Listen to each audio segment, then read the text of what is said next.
ಸರ್ಕಾರದ ಬಳಿ ಕುಟುಂಬಸ್ಥರು ಅಳ್ತಾ ಇದ್ದಾರೆ, ಆಕ್ರೋಶವನ್ನು ಹೊರಹಾಕ್ತಿದ್ದಾರೆ. ಅವರ ಆಕ್ರಂದನ ಮುಗಿಲು ಮುಟ್ಟಿದೆ. ನಮಗೆ ನ್ಯಾಯ ಬೇಕು ಅಂತ ಹೇಳಿ ಶವಾಗಾರದ ಬಳಿ ಕುಟುಂಬಸ್ಥರು ಅಳಲನ್ನ ತೋಡಿಕೊಳ್ತಾ ಇದ್ದಾರೆ.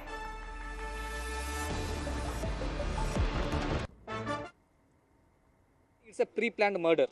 ಈಗ ಈ ಥರ ಹೋಗ್ತಾರೆ, ದನ ಕರುಲ್ಲ ಡೈಲಿ ಹೋಗ್ತಾರೆ, ಮತ್ತೆ ದನ ಕರುಗೆ ನಾವೆಲ್ಲ ಹುಲ್ಲಕ್ಕೆ ಹೋಗ್ತೀವಲ್ಲ, ಈ ಥರ ನೋಡಿದರೆ ಇನ್ನೂ ಟ್ರೈನಿಂಗ್ ಅನಿಸುತ್ತೆ. ಶೂಟ್ಔಟ್ ಮಾಡಿಬಿಟ್ರು. ಈಗ ಅವರು ಬೇಟೆಗೆ ಬಂದಿದ್ರು ಅಂತ. If they go to the forest or they only going for hunting? ಈಗ ಫಾರೆಸ್ಟ್ಗೆ ಹೋದ್ರೆ ಹಂಟಿಂಗ್ ಮಾತ್ರ ಹೋಗ್ತಿದ್ದೀರಾ? ಇಲ್ಲ, ನಮಗಂತ ಬೇರೆ ಕೆಲಸ ಇರುತ್ತೆ, ನೀರಿರುತ್ತೆ. ನೀರಿನ ಸಮಸ್ಯೆ ಎಷ್ಟಿದೆ ಗೊತ್ತಾ ಸರ್? ಈಗ ನೀರು ತಗೊಬರೋದಕ್ಕೆ ಹೋಗಿರ್ಬೋದೇನೋ, ಹಸುಗರು ನೋಡೋಕೆ ಹೋಗಿರ್ಬೋದೇನೋ, ಅಥವಾ ರೆಂಬೆ ಕಂಬ ಏನಾದ್ರು ಕಟ್ ಮಾಡ್ಕೊ ಬರೋದಕ್ಕೆ ಹೋಗಿರ್ಬೋದೇನೋ. ಅವ್ರ ಡೆತ್ ಇರೋ ತನಕ ಎಷ್ಟು ನೋಡ್ಕೋಬೋದು ಅಷ್ಟು ತಿಂಗಳು ಹಾಕಲಿ. ಈಗ ಅರ್ನಿಂಗ್ ಮೆಂಬರೇ ಇಲ್ಲ ಅಂದಮೇಲೆ ಅವ್ರು ಹೆಂಗೆ ಸರ್ ಬದುಕ್ತಾರೆ? ಈಗ ನಮ್ಗೆ ನ್ಯಾಯ ಬೇಕು. ಈಗ ಬೇರೆ ಡಿಪಾರ್ಟ್ಮೆಂಟ್, ಈಗ ಹ್ಯೂಮನ್ ರೈಟ್ಸ್ ಕಡೆಯಿಂದ ನಾವು ಕಂಪ್ಲೇಂಟ್ ಮಾಡ್ತೀವಿ, ಅವ್ರು ಬರಬೇಕು. ನಾವು ಹ್ಯೂಮನ್ ರೈಟ್ಸ್ ಕಡೆಯಿಂದ ನಾವು ಹೋರಾಟ ಮಾಡ್ತೀವಿ. ನಮಗೆ ನ್ಯಾಯ ಬೇಕು. ಯಾರು ಶೂಟೌಟ್ ಮಾಡಿದಾರೋ ಅವ್ರನ್ನ ಕೆಲಸದಿಂದ ತೆಗೆದಾಕಿ ಅವರ ಇಂಪ್ರಿಸನ್ಮೆಂಟ್ ಕೊಡಿ, ಲೈಫ್ ಲಾಂಗ್ ಇಂಪ್ರಿಸನ್ಮೆಂಟು ಅಥವಾ ಗಲ್ಗದ್ರೆ ಇರಿಸ್ಬೇಕು. ಯಾಕಂದರೆ 3 ಜೀವ ಹೋಗಿದೆ, ಅದಕ್ಕೆ ಕಾರಣನೇ ಅವರು. ಸರ್ ಅದೆಲ್ಲ ಸತ್ಯಕ್ಕೆ ದೂರವಾದ್ದು. ಆ ರೀತಿ ಅಕಸ್ಮಾತ್ ಅದೇ ರೀತಿ ಇದ್ದರೂ ಕೂಡ ಇವರಿಗೆ ಸೂಟ್ ಮಾಡೋದಂತ ಇವರಿಗೆ ಪರ್ಮಿಷನ್ ಕೊಟ್ಟವ್ರು ಯಾರು?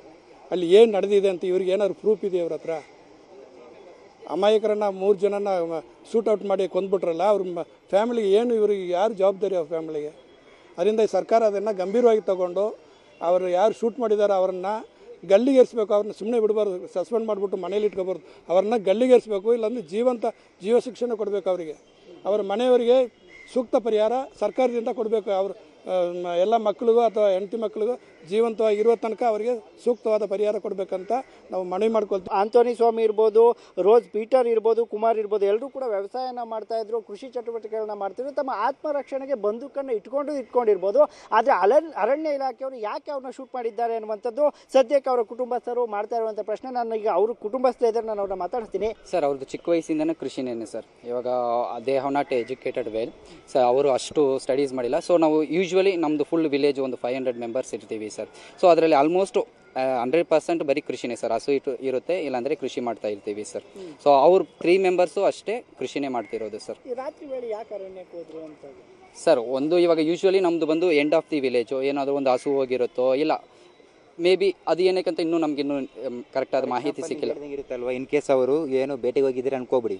ಈಗ ಈ ದೇಶದಲ್ಲಿ ಈಚ್ ಆ್ಯಂಡ್ ಎವ್ರಿ ಮಿನಿಟ್ ಎಷ್ಟು ಅಫೆನ್ಸ್ ಏನೇ ನಡೀತಿದೆ, ಎಲ್ಲ ತಪ್ಪು ನಡೀತಿದೆ. ಈ ತಪ್ಪು ಮಾಡೋದು ಎಲ್ಲರೂ ಶೂಟ್ ಮಾಡಿಬಿಡ್ತಾರೆ. ನೀವು ಡೈರೆಕ್ಟ್ ಶೂಟ್ ಔಟ್ ಮಾಡಿಬಿಡ್ತೀರಾ? ಏನಕ್ಕೆ? ಇನ್ ಕೇಸ್ ಹೋದ್ರಿ ಅರಣ್ಯ ಪ್ರದೇಶ ಹೋದ್ರೋ ಬಿಟ್ಟರೋ ಏನೋ, ಇನ್ ಕೇಸ್ ಹೋಗಿ ಓದಂಗೆ ಇರಲಿ, ಫಾರ್ ಎಕ್ಸಾಂಪಲ್ ಓದಂಗೆ ಇರಲಿ, ಹೋಗ್ತೀರಾ ನೀವು as per law and order ಇದೆ, ಕರ್ಕೊಂಡು ಹೋಗಿ ಅರೆಸ್ಟ್ ಮಾಡಿ ಬಂದು ಶೂಟ್ ಮಾಡಿದ್ದೀರಾ, ಬಿಲೋನಿ ಇದೆ, ರೂಲ್ಸ್ ಇದೆ, ಅದನ್ನು ಫಾಲೋ ಮಾಡಿ. ಇವಾಗ ಕೇಳಿದ್ರೆ DIG ಆರ್ಡರ್ ಕೊಡ್ತಾನೆ ಅವನು. ಹೆಂಗೆ ಬಿಡೋಕ್ಕಾಗುತ್ತೆ? ಏನು ಪ್ರಕರಣ ಏನಿಲ್ಲ, ಎಲ್ಲ ಬರೋದೆಲ್ಲ ಇಲ್ಲ. ಜೋಳ ಬೆಳೆಯೋದು, ಭತ್ತ ಬೆಳೆಯೋದು ಎಲ್ಲ ಕೃಷಿ ಮಾಡಕ್ಕೆ ಕೂತವರೆಲ್ಲ ಹಸು ಹಾಳ್ಕೊಂಡು ಇವ್ರು ಬಂದ್ಬಿಟ್ಟು ಎಲ್ಲ ಇದಕ್ಕೆ ಹೋದ್ರು, ಬೇಟೆಗೆ ಹೋದ್ರೆ ಅಂದ್ಬಿಟ್ಟು ಎಲ್ಲ ಶೂಟ್ ಔಟ್ ಮಾಡಿದ್ರೆ ಆಗುತ್ತೆ. ಅದು ಎಲ್ಲ ಹೆಂಗೆ ಗೊತ್ತಾ ಮಾಡಿ? ಫೋಟೋ ನೋಡಿದ್ರೆ ನೀವು, ಇಲ್ಲಿ ಶೂಟ್ ಔಟ್ ಮಾಡಿದ್ದಾರೆ, ಇಲ್ಲಿ ಶೂಟ್ ಔಟ್ ಮಾಡಿದ್ದಾರೆ, ಅಲ್ಲಿ ಶೂಟ್ ಮಾಡಿದ ಜಾಗನ ಒಂದೇ ಒಂದು 3 ಜನರಿಗೆ ಒಬ್ಬರು ಕೂಡ ಬಿಲೋನಿ ಯಾರಿಗೂ ಶೂಟ್ ಔಟ್ ಮಾಡಿಲ್ಲ. ಇನ್ ಕೇಸ್ ಮಾಡ್ಕೋಬೇಡಿ. ಇನ್ ಕೇಸ್ ಇವ್ರು ಹೋದ್ರು, ಫಾರೆಸ್ಟ್ ಅವ್ರು ಹೋದ್ರು, ಅವ್ರು ಶೂಟ್ ಔಟ್ ಮಾಡಿದ್ರು, ಅವರು ರಿಪ್ಲೈನ ಹೊಡೆದ್ರು ಅನ್ಕೋಬೇಡಿ. ಈಗ ಇಲ್ಲಿ ಡಿಪಾರ್ಟ್ಮೆಂಟ್ ತೋರಿಸಿ ಯಾರಿಗೆ ಗಾಯ ಆಗಿದೆ, ಏನಾಗಿದೆ, ಒಬ್ಬರಿಗೆ ಏನೋ ಒಂದು ಸ್ಮಾಲ್ ಒಂದು ಇದಾಗಿಲ್ಲ, ಕ್ರಾಕ್ ಆಗಿಲ್ಲ, ಇವ್ರು ಮಾಡ್ಬಿಡ್ತಾರೆ ಎಲ್ಲ. ಎಲ್ಲ ಹೋಗಿದ್ದಾರೆ, ಬೇಕಂದ್ರೆ ಶೂಟ್ ಔಟ್ ಮಾಡಿದ್ದಾರೆ, ಅವ್ರು ಹೋಗಿದ್ದಾರೆ, ನೋಡಿದ್ದಾರೆ, ಯಾರಿದ್ದಾರೆ, ಹೊಡೆದಿದ್ದಾರೆ ಅಷ್ಟೇ. ಇವನು ಬೇಕು, ಇವನು ಅವಾರ್ಡ್ ಬೇಕಾ, ಪ್ರಮೋಷನ್ ಬೇಕಾ, ಆಗಬೇಕೆಲ್ಲ ಹೋಗೋದು ಹೊಡೆದು ಮಾಡೋರು ಅವರು. ಸರ್, ನನ್ನ ಕ್ವಶನು, ಇವಾಗ ಪ್ರಕರಣ ಇದ್ದಿದ್ರೆ, ಇವಾಗ ಅಕಸ್ಮಾತ್ ಬೇಟೆಗೆ ಹೋಗಿ ಪ್ರಕರಣ ಇದ್ದರೆ ಅದ್ರದ್ದು ಏನು ರೂಲ್ಸ್ ಇದೆ? ನಾನ್ ಬೇಲೇ ಇಲ್ಲ. ಹಂಗಾದ್ರೆ ಇವ್ರು ಏನಕ್ಕೆ ಬಿಟ್ಟರು? ಅದು ನನ್ನ ಕ್ವಶನು.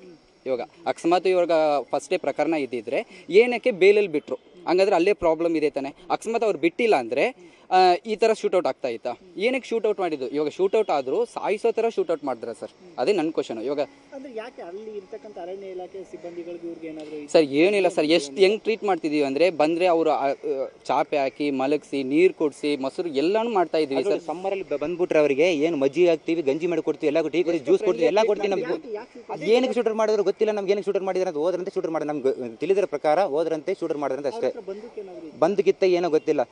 ಈಗ ಫಾರ್ ಎಕ್ಸಾಂಪಲ್ ನಾನು ಇರ್ತೀನಿ, ಇದು ಫಾರೆಸ್ಟ್ ಹೋಗಿರ್ತೀನಿ, ಬಂದು ಇಟ್ಕೊಂಡಿರ್ತೀನಿ, ನೀವು ಆಫೀಸರ್ ಬಂದಾಗ ಶೂಟರ್ ಮಾಡಿಬಿಡ್ತಾರಾ? ಬನ್ನಿ, ನಿಮ್ಗೇನೋ ಟ್ರೈನಿಂಗ್ ಕೊಟ್ಟಿಲ್ಲ, ಏನು ಕೊಟ್ಟಿಲ್ಲ, ಚೇಸ್ ಮಾಡಿ ಹಿಡೀರಿ, ಇಲ್ವಾ ವಾಕಿಟಾಗಿದೆ, ಇದು ಮಾಡಿ, ಆ ಕಡೆ ಕೌದಲಿದು ಬೀಟ್ ಇಲ್ವಾ, ಈ ಕಡೆ ಸಾಗೆ ಬೀಟ್ ಇಲ್ವಾ, ಎಲ್ಲರಿಗೆ ಎಲ್ಲಿ ರೌಂಡ್ ಅಪ್ ಮಾಡಿ ಹಿಡಿಯೋಕ್ಕಾಗಲ್ವಾ, ಏನೇನು ಮಾಡ್ತಾ ಇದು ಮಾಡೋಕ್ಕಾಗಲ್ಲ ಇವರಿಗೆ, ಓಡಕ್ಕಾಗಲ್ಲ, ಏನಾದ್ರು ಶೂಟ್ ಮಾಡ್ತಾರಂತ ಇವ್ರು ಬಂದ್ಬಿಟ್ಟು ಇಲ್ಲಿ ಇಲ್ಲ ಕತ್ತಗ ತೋರಿಸಿ ಫೋಟೋ ತೋರಿಸಲು ಇಲ್ಲಿ ಶೂಟ್ ಮಾಡಿದಾರೆ ಅಂತ ಎಲ್ಲ ಕಡೆ ಮಾಡ್ತಾ ಇರೋದಿದೆ. ಇವಾಗ ಇವರೇ ಅಂತ ಗೊತ್ತಾಗಿದೆ.